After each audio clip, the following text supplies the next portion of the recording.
You know, folks, I really believe there are people out there to this day that don't understand the serious nature of Donald Trump trying to overturn the 2020 election. I don't think they understand the lengths in which he went to overturn the 2020 election. Of course, he was able to convince his flock that the game was all rigged against him.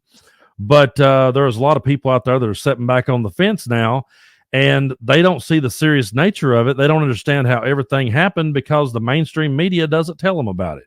But we do things differently here. And we have a new contributor that's coming here to the channel. You're going to be seeing a lot of him here. He's a fellow Tennessean by the name of D Knight, and he does a great job of breaking this down. Take it away, D. Hey, this is D Knight from the Pardon the Insurrection podcast, joining you on the Midas Touch Network. Make sure you hit that subscribe button. Help us get to 3 million followers. And Arizona investigators looking into Republicans' efforts to overturn the 2020 election results in the state have subpoenaed 2 members of Congress who were intimately involved in aiding Donald Trump in executing the scheme. The subpoenas to Representative Andy Biggs and Representative Paul Gosar, which hadn't been reported up until late last week, ordered the 2 Arizona Republicans to testify before a grand jury. In recent weeks, prosecutors issued grand jury subpoenas to multiple individuals linked to the Trump campaign and their plot to overturn the 2020 election, including Arizona Republicans who fraudulently claimed to be official Trump electors in 2020. Those fake electors have appeared before a grand jury in recent days and invoked the Fifth Amendment right to avoid self-incrimination. Of note, Trump has said that invoking the Fifth Amendment is reserved for the mob. So there are 5 people taking the Fifth Amendment, like you see on the mob, right? You see the mob takes the Fifth. If you're innocent, why are you taking the Fifth Amendment? Fifth Amendment, Fifth Amendment, Fifth Amendment. Horrible. Horrible. When you have your staff taking the Fifth Amendment, taking the Fifth, so they're not prosecuted. When you have the man that set up the illegal server taking the Fifth, I think it's disgraceful. That prosecutors have reached into the halls of Congress in their investigation is a sign that a decision may be imminent on potential criminal charges against those who helped Trump try to overturn his loss in the state. One of the reasons why the Mays investigation is coming to fruition far later than a federal investigation is that Mays didn't take office until 2023 after her 2022 midterm election victory. Mays' investigators were scrutinizing the so-called alternate electors who signed paperwork falsely claiming that Trump had won the state. Georgia, Michigan, and Nevada prosecutors have already charged fake electors in their respective states. Now, the probes also involved asking witnesses about Trump himself, along with Mark Meadows, his former chief of staff, John Eastman, who's recently been recommended for disbarment, and Kenneth Chesebro. Chesebro was one of the architects of Trump's scheme to organize slates of false electors in 6 states won by Biden, and he's since pled guilty for his role in that scheme in Georgia after being charged by Fani Willis. Since then, he's been touring the country, cooperating with investigators in Nevada, Michigan, and Wisconsin as they investigate the Republican fake elector plot in each of their states. He agreed last year to speak to Arizona prosecutors as well. A number of well-known Arizona Republicans aided the fake elector plot, including the former state GOP chairwoman Kelly Ward, who posed as one of the fake electors, along with state senators Jay Kaufman and Anthony Kern. Biden flipping Arizona and having the state called for him by Fox News early on Election Day of 2020 had been a central focus of Republicans, with false claims of election voter fraud after that announcement had driven a portion of Fox's audience to competitors like Newsmax. Where Biggs, the former Freedom Caucus chair, and Gosar come in is that they both tried to challenge the state's presidential electors on January 6th when Congress met to certify the results of the Electoral College. Gosar was actually challenging the certification of Arizona's slate of electors at the exact same moment that Trump's army of insurrectionists broke into the Capitol and stopped the proceedings. Mr. President, the certificate of the electoral vote of the state of Arizona seems to be regular in form and authentic, and it appears therefrom that Joseph R. Biden Jr. of the state of Delaware received 11 votes for president, and Kamala D. Harris of the state of California received 11 votes for vice president.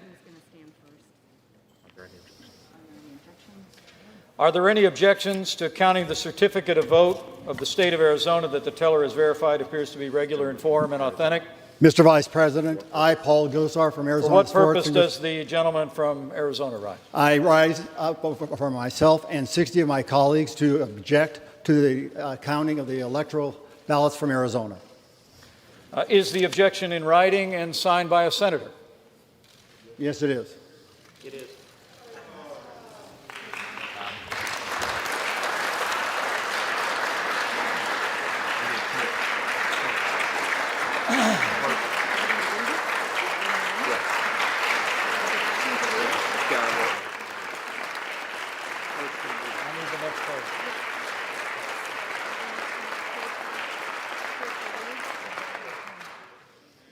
An objection presented in writing and signed by both a representative and a senator complies with the law, Chapter 1 of Title 3 of the United States Code. The clerk will report the objection.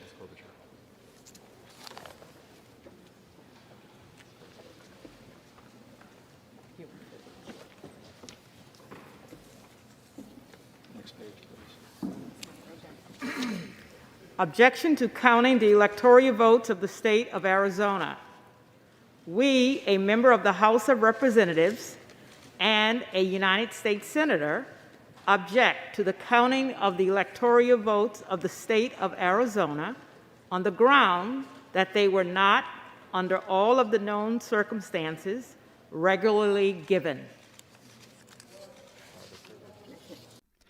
Gosar's brother has previously called for the expulsion of Gosar from Congress. How do you feel watching this censure vote for your brother?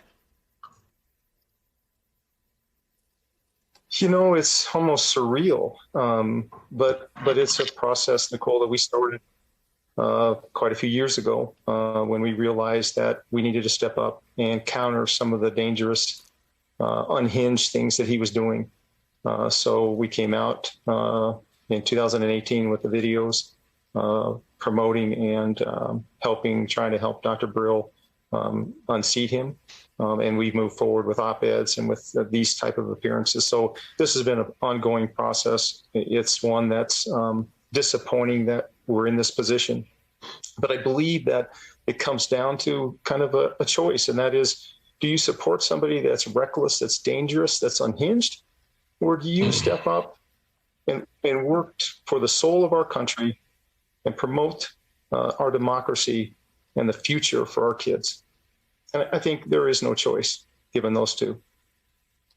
Tim, do you think your brother is dangerous? I do. Yeah, I do. I don't try to choose my words loosely. I believe he's dangerous, unhinged, and is reckless, and is somebody that, and I've said before, needs to not only be censored, but he needs to be expelled. And if at the end of that process, if he gets expelled and criminal charges are warranted, then criminal charges should be brought as well. Because if you can't trust your own family to uphold our democracy, who can you really trust? The January 6th committee also gathered evidence showing that Paul Gosar had long-standing relationships with the organizers of the Stop the Steal protests that targeted Congress's January 6th session. In one text, Ali Alexander, the founder of Stop the Steal, tipped off Gosar right before the attack on the Capitol. Alexander's also taken credit for developing the 1-6 scheme to target Congress on January 6th to delay the certification in concert with Gosar, Biggs, and another member of Congress, Mo Brooks.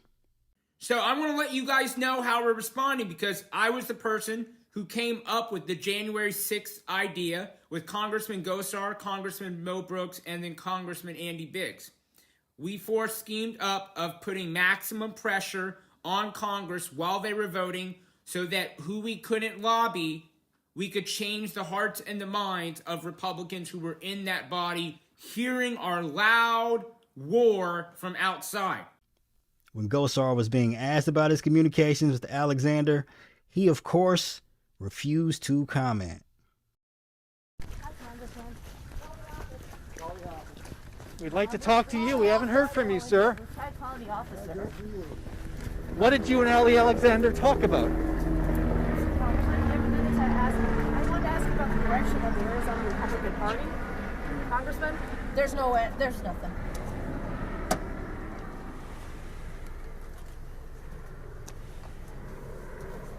Have you spoken to Ali Alexander lately? Okay, call you later. Both lawmakers attended the infamously bonkers White House meeting on December 21st of 2020 to strategize for how then Vice President Mike Pence could block the certification of the election results. Biggs himself even made an appearance on Fox late in December of 2020 discussing the scheme with one of the network's hosts. What can you tell us about the meeting? As I understand it, it was you, Matt Gaetz, I think Louis Gohmert was there, Jim Jordan. What's the plan? What was discussed? Well, we had a pretty good crew there, even more than you named. I'll let them come out on their own and say who was there. But I will tell you this.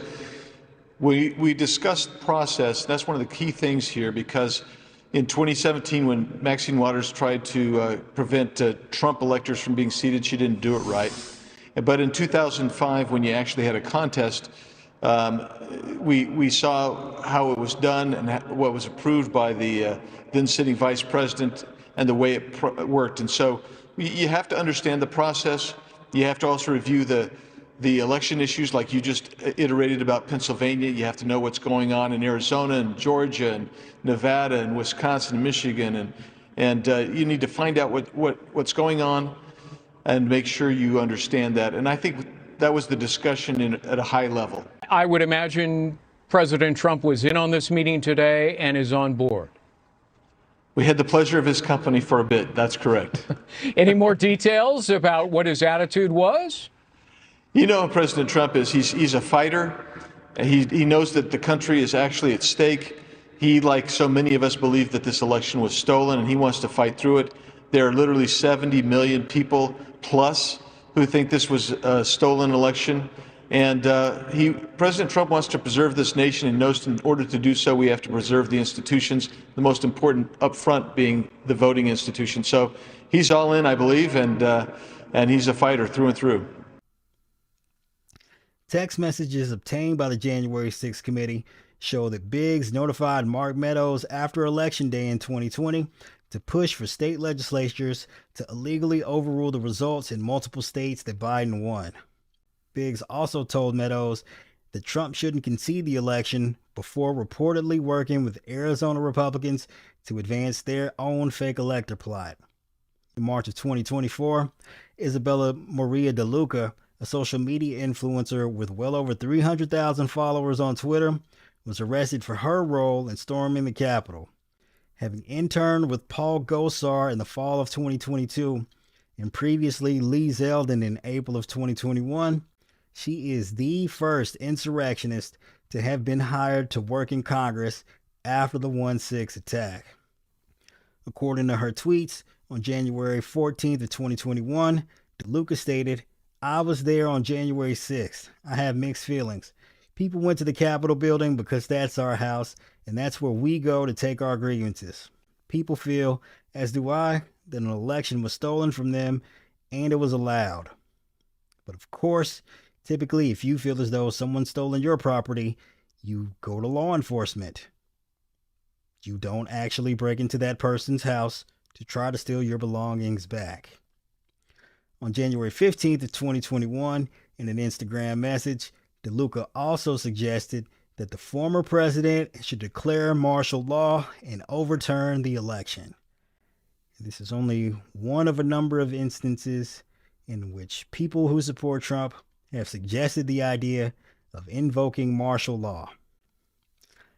Biggs and Gosar were also among a number of lawmakers who sought pardons from Trump after January 6th before he left office.